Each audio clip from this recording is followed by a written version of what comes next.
Afternoon, everybody. My name is James Taylor, and today I will be talking about the educational merits of using video games.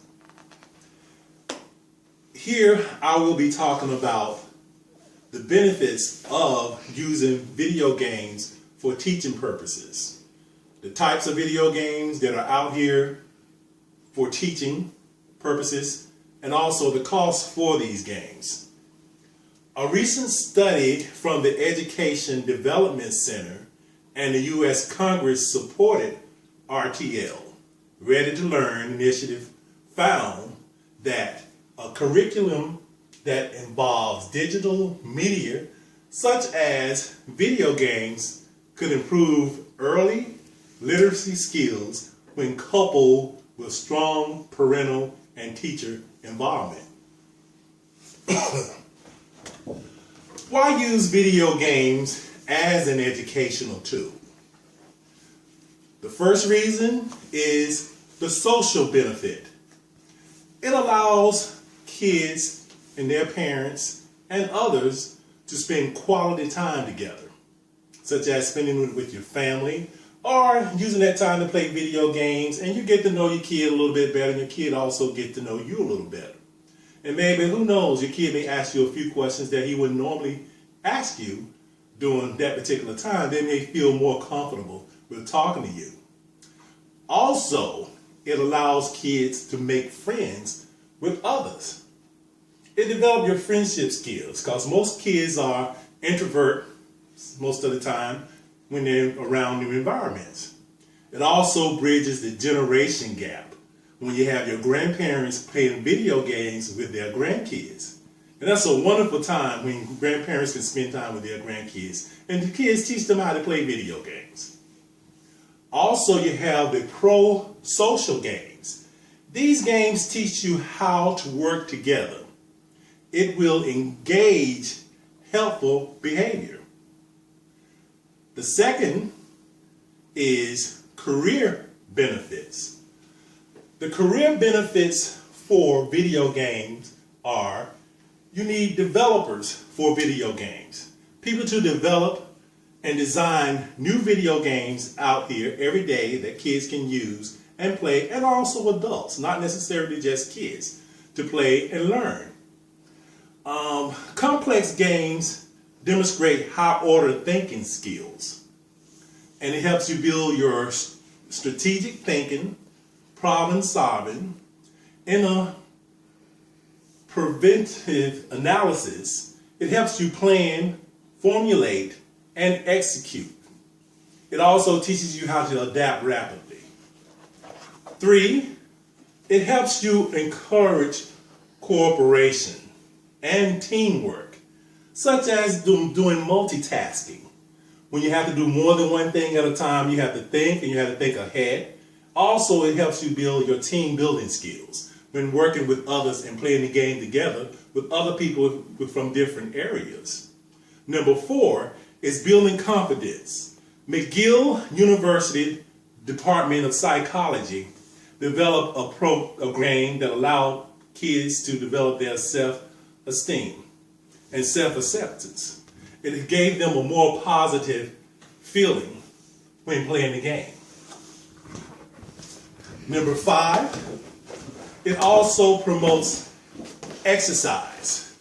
When you have the exercise games, such as when you're playing the bowling ball or when you're playing basketball and it involves movement, it allows kids to get out that normally wouldn't get outside to play, because most kids are latchkey kids in which they're in this house all day long and they're not outside running around and playing like some of us were when we were growing up and when we were younger.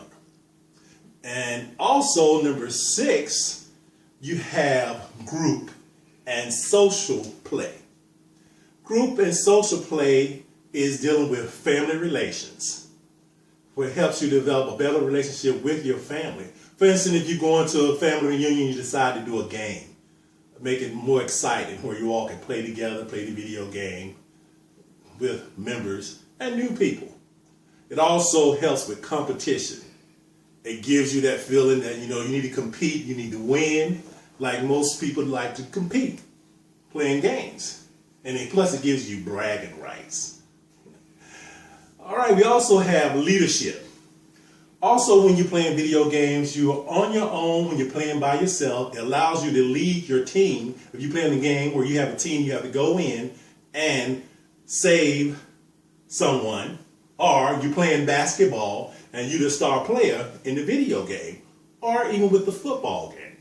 You're the star player and you're learning your moves. And it helps you with your eye-hand coordination. Also, you have the opportunity to teach.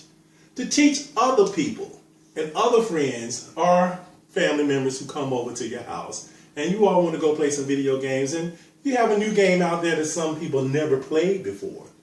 And it teaches kids how to teach you how to play the video game. Such as with my mother and my nephew.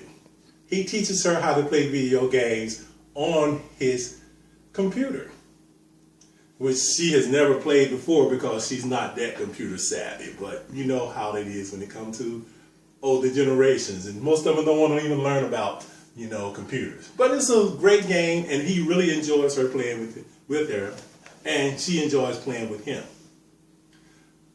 Next, we will be talking about the types of games. There are several types of video games out here that leans toward education. You have video games for math to help you develop your math skills.